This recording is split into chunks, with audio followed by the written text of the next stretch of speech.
Everyone friends friends आज हम पढ़ेंगे पुरस्कार कहानी जिसके लेखक है जयशंकर प्रसाद। ठीक है फ्रेंड्स, इसके अंदर हम थोड़ा सा जयशंकर प्रसाद जी का कवि परिचय पढ़ेंगे और उसके बाद हम पढ़ेंगे पुरस्कार कहानी का वाचन। ठीक है, पुरस्कार कहानी का वाचन। तो फ्रेंड्स, वीडियो शुरू करने से पहले आपसे एक छोटी सी रिक्वेस्ट कि आपने अभी तक चैनल को सब्सक्राइब नहीं किया है तो चैनल को सब्सक्राइब कर लीजिए, इससे आने वाले सारे वीडियो आपको सबसे पहले मिल सके। तो फ्रेंड्स, शुरू करते हैं जयशंकर प्रसाद जी का थोड़ा सा कवि परिचय, उसके बाद कहानी। छायावाद के प्रमुख कवि है जयशंकर प्रसाद जी। ठीक है, छायावाद के प्रमुख कवि जयशंकर प्रसाद का जन्म 1889 ईस्वी में भगवान विश्वनाथ की परम पावन नगरी काशी में हुआ था। ठीक है, काशी में इनका जन्म हुआ जयशंकर प्रसाद जी का। सोंगनी साहू परिवार में जन्मे सर्वतोमुखी प्रतिभा के धनी प्रसाद ने साहित्य की जिस भी विधा को अपनी लौह लेखनी से स्पर्श किया, वही स्पर्श मणि के लोकोत्तर प्रभाव से प्रभान्वित हो उठी। मूलतः कवि होते हुए भी उन्होंने कहानी, नाटक, उपन्यास और निबंध पर भी अपनी लेखनी चलाकर हस्त कौशल का परिचय दिया। प्रेमचंद के समकालीन होते हुए भी प्रसाद ने तत्कालीन समस्याओं के स्थान पर राष्ट्रीय व सांस्कृतिक चेतना को कहानियों का कथ्य बनाया। इसके लिए उन्होंने ऐतिहासिक घटना चक्रों को कल्पना से जोड़कर प्रस्तुत किया। प्रसाद जी की कहानियों में भावात्मक संघर्ष और मानसिक अंतर्द्वंद का चित्रण विशेष रूप से मिलता है। प्रसाद जी ने लगभग 70 कहानियां लिखी जो 5 संग्रहों में प्रकाशित हुई। इन संग्रहों के नाम इस प्रकार हैं: छाया 1912, प्रतिध्वनि 1922, आकाशदीप 1929, आंधी 1931 और इंद्रजाल 1936 ईस्वी। ठीक है फ्रेंड्स, ये था थोड़ा सा प्रसाद जी का परिचय और अब हम करेंगे कहानी का वाचन। ठीक है, पुरस्कार कहानी का वाचन करने जा रहे हैं हम। तो आद्रा नक्षत्र, आकाश में काले काले बादलों की घुमड़ जिसमें देव दुदुम्बी का गंभीर घोष।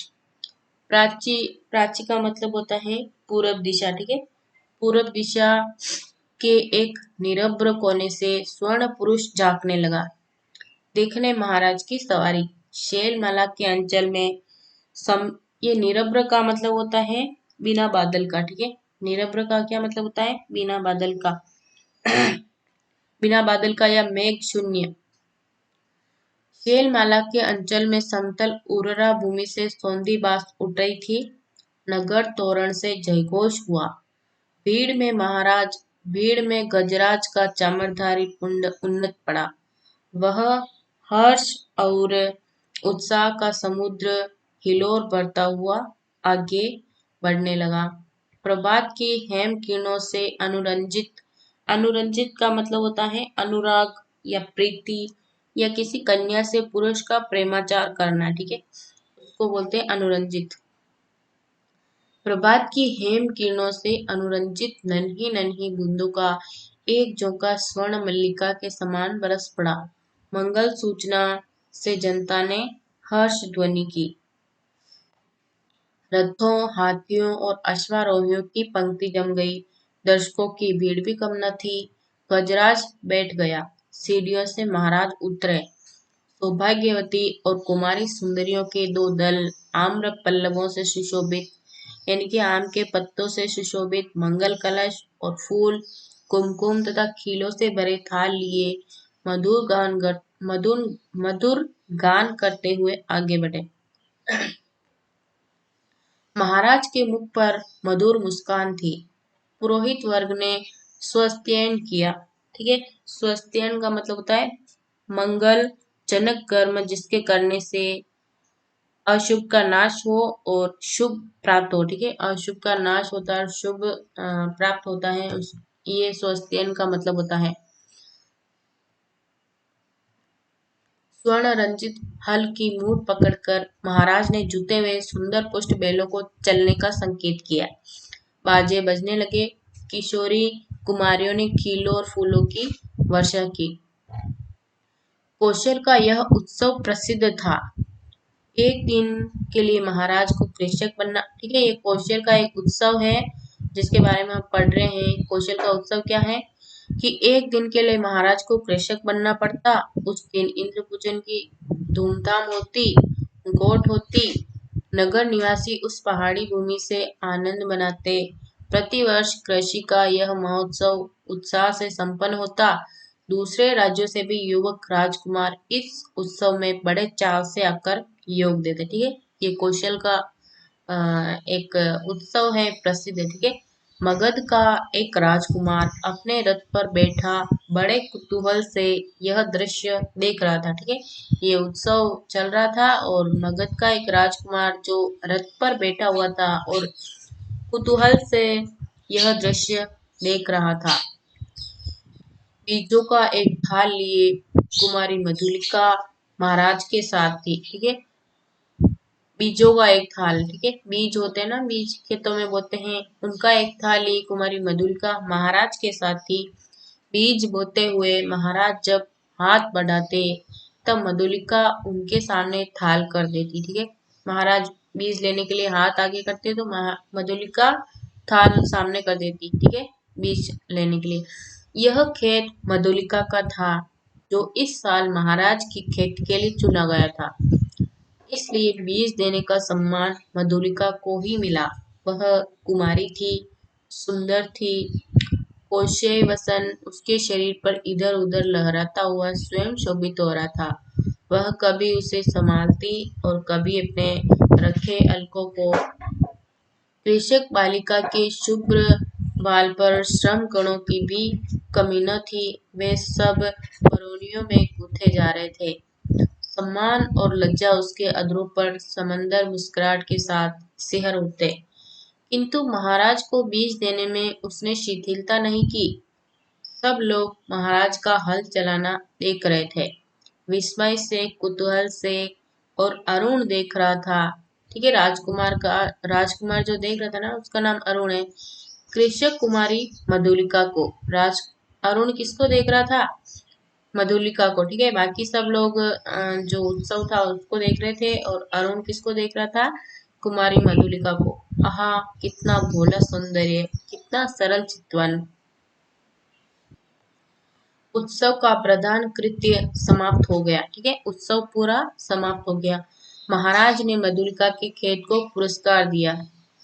थाल में कुछ स्वर्ण मुद्राएं। ठीक है, मधुलिका को क्या पुरस्कार मिला? थाल में कुछ स्वर्ण मुद्राएं। वह राजकीय अनुग्रह था। मधुलिका ने थाली सिर से लगा ली।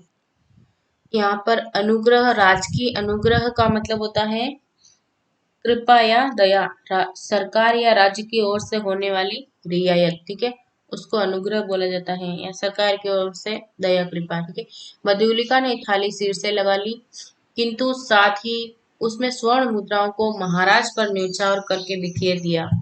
मधुलिका की उस समय की ऊर्जस्वी मूर्ति लोग आश्चर्य से देखने लगे।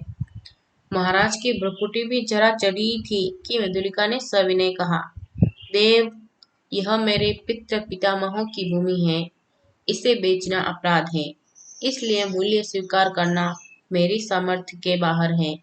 महाराज के बोलने के पहले ही वृद्ध मंत्री ने तीखे स्वर से कहा, अबोध, क्या बक रही है? राजकीय अनुग्रह का तिरस्कार तेरी भूमि से चौगुना मूल्य है। फिर कौशल का तो यह सुनिश्चित राष्ट्रीय नियम है। तू आज से राजकीय रक्षणा पाने की अधिकारिणी हुई। इस धन से तू अपने को सुखी बना। राजकीय रक्षण की अधिकारिणी तो सारी प्रजा है मंत्रीवर। महाराज को भूमि समर्पण करने में तो मेरा कोई विरोध न था और न है, किंतु मूल्य स्वीकार करना असंभव है। मधुलिका उत्तेजित हो उठी थी। महाराज के संकेत करने पर मंत्री ने कहा, देव, वाराणसी युद्ध के अन्यतम वीर सिंहमित्र की यह एकमात्र कन्या है। महाराज चौंक उठे। सिंहमित्र की कन्या, जिसने मगध के सामने कौशल की रख ली थी, उसी वीर की मधुलिका कन्या है? हाँ देव, सविनय मंत्री ने कहा। इस उत्सव के परंपरागत नियम क्या हैं? मंत्रीवर महाराज ने पूछा। देव, नियम तो बहुत साधारण है। किसी भी अच्छी भूमि को इस उत्सव के लिए चुनकर नियमानुसार पुरस्कार स्वरूप उसका मूल्य दे दिया जाता है। वह भी अत्यंत अनुग्रह पूर्वक, अर्थात भू संपत्ति का चौगुना मूल्य उसे मिलता है। उस खेती को वही व्यक्ति वर्ष भर देखता है, वह राजा का खेत कहा जाता है। महाराज को विचार संघर्ष से विश्राम की अत्यंत आवश्यकता थी। महाराज चुप रहे, जयघोष के साथ विसर्जित हुई, सब अपने अपने शिविरों में चले गए, किंतु मधुलिका को उत्सव में फिर भी किसी ने न देखा। वह अपने खेत की सीमा पर विशाल मधुप वृक्ष यानी महुआ का वृक्ष के चिकने हरे पत्तों की छाया में अनमनी चुपचाप बैठी रही। रात्रि का उत्सव अब विश्राम ले रहा था। राजकुमार उसमें सम्मिलित नहीं हुआ, अपने विश्राम भवन में जागरण कर रहा था। आंखों में नींद न थी। प्राची प्राची में यानी कि पूर्व दिशा में, ठीक है, प्राची में जैसी गुलाली खिल रही थी, वह रंग उसकी आंखों में था। सामने देखा तो मुंडेर पर कपोती एक पैर पर खड़ी पंख फैलाए अंगड़ाई ले रही थी। अरुण उठ खड़ा हुआ द्वार पर सुसज्जित अश्व था। वह देखते देखते नगर तोरण पर जा पहुंचा। रक्षक गण ऊँघ रहे थे। अश्व के पैरों के शब्द से चौंक उठे। युवक कुमार तीर सा निकल गया। सिंधु देश का तरंग प्रभात के पवन से पुलकित हो रहा था। घूमता घूमता अरुण उसी मधुप वृक्ष के नीचे पहुंचा, जहां मधुलिका अपने हाथ पर सिर धरे हुए खिन्न निद्रा का सुख ले रही थी।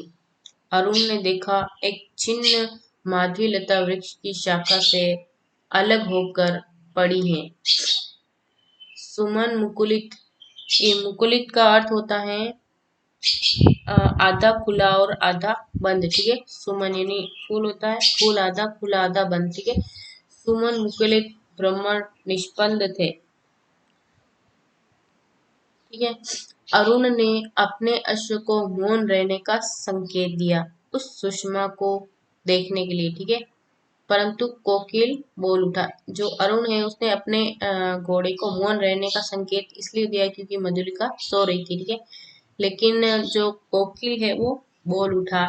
उसने जैसे अरुण से प्रश्न किया, कोकिल ने जैसे प्रश्न किया, ठीक है। छी, राजकुमार के सोए हुए सौंदर्य पर दृष्टिपात करने वाले दृष्ट, तुम कौन? मधुलिका की आंखें खुल पड़ी। उसने देखा एक अपरिचित युवक। वह संकोच से उठ बैठी। भद्रे, तुम ही न कल के उत्सव की संचालिका रही हो। उत्सव उत्सव ही तो था। उत्सव उत्सव तो ही तो था। कल उस सम्मान, क्यों आपको कल का स्वप्न सता रहा है? भद्र, क्या मुझे इस अवस्था में संतुष्ट न रहने देंगे? मेरा हृदय तुम्हारी उस छवि का भक्त बन गया है देवी, ठीक है। ये अरुण कह रहा है, मेरे उस अभिनय का, मेरी विडंबना का, मनुष्य कितना निर्दयी है, अपरिचित, क्षमा करो, जाओ अपने मार्ग, ठीक है। ये मधुलिका बोल रही है। तो अरुण बोलता है, सरलता की देवी, मैं मगध का राजकुमार तुम्हारे अनुग्रह का प्रार्थी हूँ। मेरे हृदय की भावना अवगुंठन में रहना नहीं जानती। उसे तो मधुलिका कहती है, राजकुमार, मैं कृषक बालिका हूँ, आप नंदन बिहारी और मैं पृथ्वी पर विश्राम करके जीने वाली। आज मेरी स्नेह की भूमि पर से मेरा अधिकार छीन लिया गया है। मैं दुख से विकल हूँ, ठीक है, विकल यानी व्याकुल हूँ। मेरा उपहास न करो। तो न जो अरुण है वो कहता है, मैं कौशल नरेश से तुम्हारी भूमि दिलवा दूंगा। तो मधुलिका कहती है, नहीं, वह कौशल का राष्ट्रीय नियम है, मैं उसे बदलना नहीं चाहती, चाहे उसमें मुझे कितना ही दुख हो। तब तुम्हारा रहस्य क्या है, ठीक है, वो अरुण पूछता है। तो मधुलिका बोलती, यह रहस्य मानव हृदय का है, मेरा नहीं। राजकुमार, नियमों से यदि मानव हृदय बाध्य होता तो आज मगध के राजकुमार का हृदय किसी राजकुमार की ओर न खींचकर एक कृषक बालिका का अपमान करने न आता। मधुलिका उठ खड़ी हुई। चोट खाकर राजकुमार लौट पड़ा। किशोर किरणों में उसका रत्न किरीट चमक उठा। ठीक है, किरीट का मतलब होता है मुकुट। ठीक है, किरीट किसको बोलते हैं? मुकुट, रत्न मुकुट। ठीक है, अश्व वेग से चला जा रहा था और मधुलिका निष्ठुर प्रहार करके क्या स्वयं आहत न हुई? उसके हृदय में टीस से होने लगी। टीस का मतलब होता है रह रह कर उठने वाला दर्द। ठीक है, उसके हृदय में टीस से होने लगी। वह सजल नेत्रों से उड़ती हुई धूल देखने लगी। सजल नेत्रों से नहीं, आंखों में आंसू। ठीक है, सजल का मतलब होता है जल सहित नेत्र। मधुलिका ने राजा का प्रतिवादन अनुग्रह नहीं लिया। वह दूसरे खेतों में काम करती और चौथे पहर रूखी सूखी खाकर पड़ी रहती।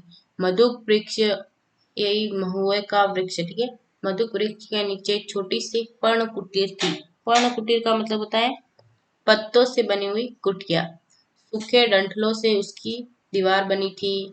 ठीक है, मधुलिका का वही आश्रय था। कठोर परिश्रम से जो रूखा अन्न मिलता, वही वही उसकी सांसों को बढ़ाने के लिए पर्याप्त था। दुबली होने पर भी उसके अंग पर तपस्या की कांति थी। आस-पास के कृषक उसका आदर करते। वह एक आदर्श बालिका थी। दिन, सप्ताह, महीने और वर्ष बीतने लगे। शीतकाल की रजनी, मेघों से भरा आकाश जिसमें बिजली की दौड़ धूप, मधुलिका की छाजन।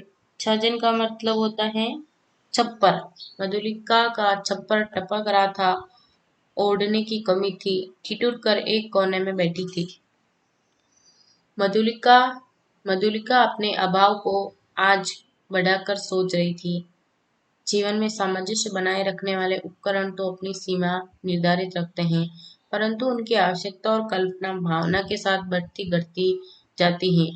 आज बहुत दिनों पर उसे बीती हुई बात स्मरण हुई।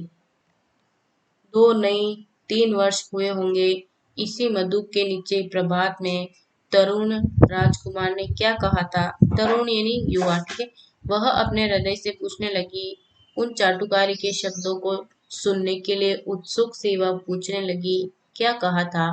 दुख दग्ध हृदय उन स्वप्न सी बातों को स्मरण रख सकता था, और स्मरण ही होता तो कभी कष्टों की इस काली निशा में कहने का साहस करता। हाय री विडंबना! आज मधुलिका उस बीते हुए क्षण को लौटा देने के लिए विफल थी। दारिद्र्य की ठोकरों ने उसे व्यथित और अधीर कर दिया है। मगध की प्रसाद माला के वैभव का काल्पनिक चित्र उन सूखे डंठलों के रंध्रों से नभ में बिजली के आलोक में नाचता हुआ दिखाई देने लगा। खिलवाड़ी शिशु जैसे श्रावण की संख्या में जुगनू को पकड़ने के लिए हाथ लपकाता है, वैसे ही मधुलिका मन ही मन कह रही थी, अभी वह निकल गया। वर्षा ने भीषण रूप धारण किया। गड़गड़ाहट बढ़ने लगी। ओले पड़ने की संभावना थी। मधुलिका अपनी जर्जर झोपड़ी के लिए कांप उठी। सहसा बाहर कुछ शब्द हुआ। कौन है यहाँ? पति को आश्रय चाहिए। मधुलिका ने डंठलों का कपाट खोल दिया। बिजली चमक उठी। उसने देखा एक पुरुष घोड़े की डोर पकड़े खड़ा है। सहसा वह चिल्ला उठी, राजकुमार! राजकुमार ने कहा, मधुलिका! आश्चर्य से युवक ने कहा। एक क्षण के लिए सन्नाटा छा गया। मधुलिका अपनी कल्पना को सहसा प्रत्यक्ष देखकर चकित हो गई। इतने दिनों के बाद आज फिर? अरुण ने कहा, कितना समझाया मैंने, परंतु मधुलिका मधुलिका अपनी दयनीय अवस्था पर संकेत करने देना नहीं चाहती थी। उसने कहा, और आज आपकी यह क्या दशा है? सिर झुकाकर अरुण ने कहा, मैं मगध का विद्रोही निर्वासित कौशल में जीविका खोजने आया हूँ। मधुलिका उस अंधकार में हंस पड़ी। मगध मगध के विद्रोही राजकुमार का स्वागत करे एक अनाथिनी कृषक बालिका, यह भी एक विडंबना है। तो भी मैं स्वागत करने के लिए प्रस्तुत हूँ। शीतकाल की निस्तब्ध रजनी, कोहरे से धुली हुई चांदनी, हाड़ कपा देने वाला समीर, तो भी अरुण और मधुलिका की वाणी में उत्साह था। किंतु अरुण जैसे अत्यंत सावधान होकर बोलता। मधुलिका ने पूछा, जब तुम इतने विपन्न अवस्था में हो, तो फिर इतने सैनिकों को साथ रखने की क्या आवश्यकता है? मधुलिका, बाहुबल ही तो वीरों की आजीविका है। ये मेरे जीवन मरण के साथी हैं। भला मैं इन्हें कैसे छोड़ देता, और करता ही क्या। क्यों हम लोग परिश्रम से कमाते और खाते। अब तो तुम भूल न करो, मैं अपने बाहुबल पर भरोसा करता हूँ। नए राज्य की स्थापना कर सकता हूँ। निराश क्यों हो जाऊं। अरुण के शब्दों में कंपन था। वह जैसे कुछ कहना चाहता था, पर कह न सकता था। नवीन राज्य, ओहो, तुम्हारा उत्साह तो कम नहीं। भला कैसे, कोई ढंग बताओ, तो मैं भी कल्पना का आनंद ले लूं। ठीक है, मधुलिका कह रही है। तो कल्पना का आनंद नहीं मधुलिका, मैं तुम्हें राज रानी के सम्मान से सिंहासन पर बिठाऊंगा। तुम अपने छिने हुए खेत की चिंता करके भयभीत न हो। एक क्षण में सरल मधुलिका के मन में प्रसाद का अंधड़ बहने लगा। द्वंद्व मच गया। उसने सहसा कहा, आह, मैं सचमुच आज तक तुम्हारी प्रतीक्षा करती थी राजकुमार। अरुण ढिठाई से उसके हाथों को दबाकर बोला, तो मेरा भ्रम था। तुम सचमुच मुझे प्यार करती हो। युवती का वक्ष स्थल फूल उठा। वह ही भी नहीं कह सकी, मतलब वह हाँ भी नहीं कह सकी, ठीक है, और ना भी नहीं। अरुण ने उसकी अवस्था का अनुभव कर लिया। कुशल मनुष्य के समान उसने अवसर को हाथों से न जाने दिया। तुम्हारी तुरंत बोल उठा, तुम्हारी इच्छा हो तो प्राणों से पण लगाकर मैं तुम्हें इस कौशल सिंहासन पर बिठा दूं। मधुलिके, अरुण के खड़क का आतंक देखोगी। मधुलिका एक बार कांप उठी। वह कहना चाहती थी नहीं, किंतु उसके मुंह से निकला, क्या। सत्य मधुलिका, कौशल नरेश तभी से तुम्हारे लिए चिंतित है, यह मैं जानता हूँ। तुम्हारी साधारण से प्रार्थना वह अस्वीकार न करेंगे। और मुझे यह भी विदित है कि कौशल के सेनापति अधिकांश सैनिकों के साथ पहाड़ी दस्युओं का दमन करने के लिए बहुत दूर चले गए हैं। मधुलिका की आंखों के आगे बिजलियां हंसने लगी। दारुण भावना से उसका मस्तक विकृत हो उठा। अरुण ने कहा, तुम बोलती नहीं हो। जो कहोगे वही करूंगी, मंत्र मुग्ध सी मधुलिका ने कहा। स्वर्ण मंच पर कौशल नरेश अर्ध निद्रित अवस्था में आंखें मुकुलित किए हैं। ये आंखें मुकुलित का मतलब होता है आधी खुली आधी बंद। एक चामर धारिणी युवती पीछे खड़ी अपनी कलाई बड़ी कुशलता से घुमा रही है। चामर के शुभ्र आंदोलन, चामर का मतलब होता है चंवर, ठीक है। चंवर के शुभ्र आंदोलन उस प्रकोष्ठ, प्रकोष्ठ का मतलब होता है मुख्य द्वार के पास की कोठरी या बड़ा कमरा, ठीक है। चंवर के शुभ्र आंदोलन उस बड़े कमरे में धीरे धीरे संचलित हो रहे हैं। तांबुल वाहिनी प्रतिमा के समान दूर खड़ी है। प्रतिहारी ने आकर कहा, जय हो देव। एक स्त्री कुछ प्रार्थना करने आई है। आंखें खोलते हुए महाराज ने कहा, स्त्री प्रार्थना करने आई है, आने दो। प्रतिहारी के साथ मधुलिका आई। उसने प्रणाम किया। महाराज ने स्थिर दृष्टि से उसकी ओर देखा और कहा, तुम्हें कहीं देखा है। तो मधुलिका कहती है, 3 बरस हुए देव, मेरी भूमि खेती के लिए ली गई थी। ओह, तो तुमने इतने दिन कष्ट में बिताए। तो महाराज कहते हैं, ओह, ओह, तो तुमने इतने दिन कष्ट में बिताए, आज उसका मूल्य मांगने आई हो। क्यों। अच्छा अच्छा, तुम्हें मिलेगा। प्रतिहारी। तो मधुलिका कहती है, नहीं महाराज, मुझे मूल्य नहीं चाहिए। तो महाराज कहते हैं, मूर्ख, फिर क्या चाहिए। तो वो कहती है मधुलिका, उतने ही भूमि, दुर्ग के दक्षिणी नाले के समीप जंगली भूमि, वहीं अपनी खेती करूंगी। मुझे एक सहायक मिल गया है, वह मनुष्यों से मेरी सहायता करेगा। भूमि को समतल भी बनाना होगा, ठीक है। एक मनुष्य, एक सहायक मिल गया, यानी कि वो अरुण मिल गया, ठीक है। उसके बारे में बोल रही हो। तो महाराज ने कहा, कृषक बालिके, वह बड़ी उबड़ खाबड़ भूमि है जिस पर वह दुर्ग के समीप एक सैनिक महत्व रखती है। तो अम, फिर मधुलिका कहती है, तो फिर निराश लौट जाऊं। तो महाराज कहते हैं, सिंह मित्र की कन्या, मैं क्या करूं, तुम्हारी यह प्रार्थना। तो मधुलिका कहती है, देव जैसी आज्ञा हो। तो राजा कहते हैं, जाओ तुम श्रम जीवियों को उसमें लगाओ, मैं अमात्य को आज्ञा पत्र देने का आदेश करता हूँ। मधुलिका कहती जय हो देव कहकर प्रणाम करती हुई मधुलिका राज मंदिर के बाहर आई। दुर्ग के दक्षिण भयावने नाले के तट पर घना जंगल है। आज मनुष्यों के पथ संचार से शून्यता भंग हो रही थी। अरुण के छिपे हुए मनुष्य स्वतंत्रता से इधर उधर घूमते थे। झाड़ियों को काटकर पथ बन रहा था। नगर दूर था, फिर उधर यों ही कोई नहीं आता था। फिर अब तो महाराज की आज्ञा से वहां मधुलिका का अच्छा सा खेत बन रहा था। तब इधर की किसको चिंता होती। एक घने कुंज में अरुण और दूसरे को हर्षित नेत्रों से देख रहे थे। संध्या हो चली थी। निविड़ वन में उन नवागत मनुष्यों को देखकर पक्षीगण अपने नीड को लौटते हुए अधिक कोलाहल कर रहे थे। प्रसन्नता ने अरुण की आंखें प्रसन्नता से अरुण की आंखें चमक उठी। सूर्य की अंतिम किरण झुरमुट में घुसकर मधुलिका के कपोलों से खेलने लगी। अरुण ने कहा 4 प्रहर और विश्वास करो प्रभात में ही इस जीर्ण कलेवर कौशल राष्ट्र की राजधानी श्रावस्ती में तुम्हारा अभिषेक होगा और मगध से निर्वासित में एक स्वतंत्र राष्ट्र का अधिपति बनूंगा। मधुलिके भयानक अरुण तुम्हारा साहस देख मैं चकित हो रही हूँ।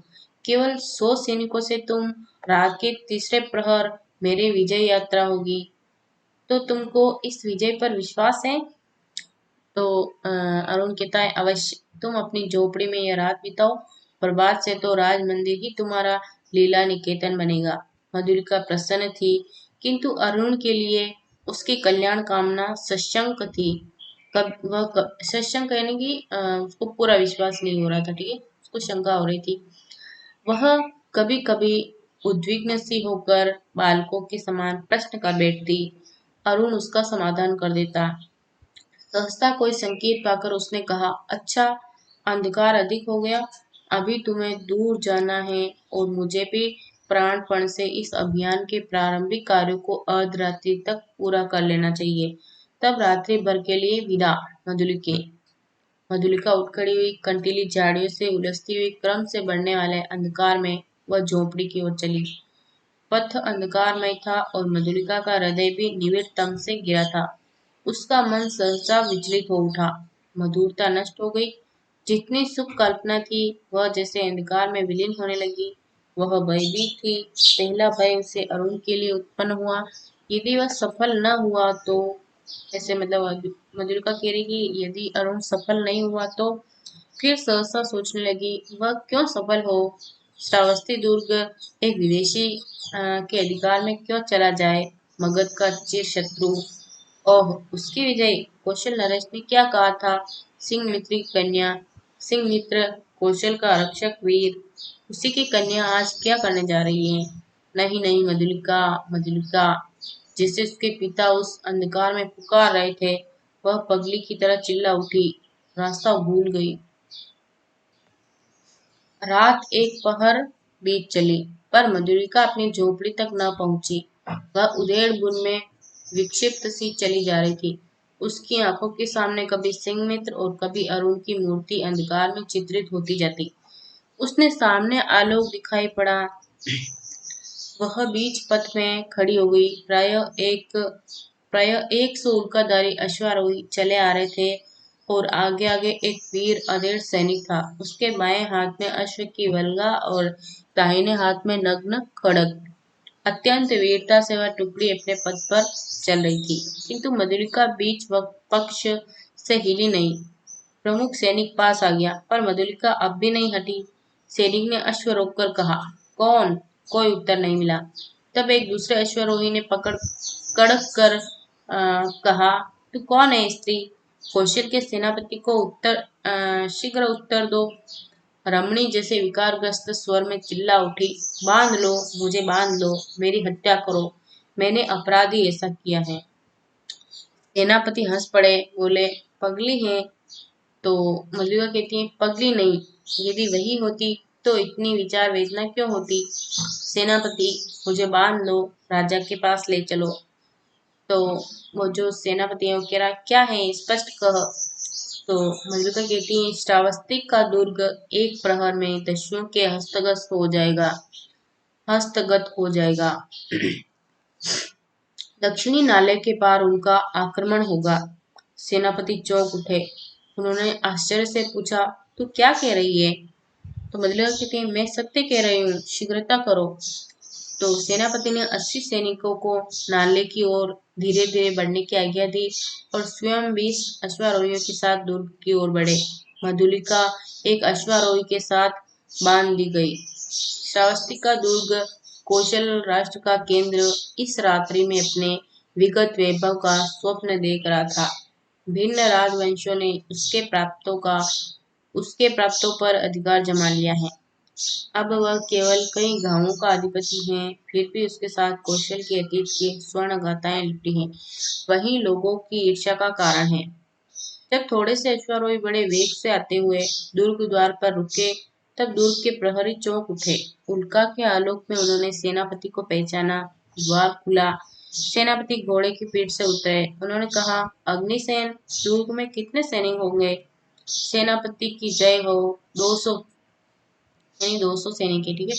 उन्हें शीघ्र शीघ्र ही एकत्र करो, परंतु बिना किसी शब्द के। 100 को लेकर तुम शीघ्र ही चुपचाप दुर्ग के दक्षिण की ओर चलो। आलोक और शब्द न हो। सेनापति ने मधुलिका की ओर देखा। वह खोल दी गई। उसे अपने पीछे आने का संकेत कर सेनापति राजमंदिर की ओर बढ़े। प्रतिहारी ने सेनापति को देखते ही महाराज को सावधान किया।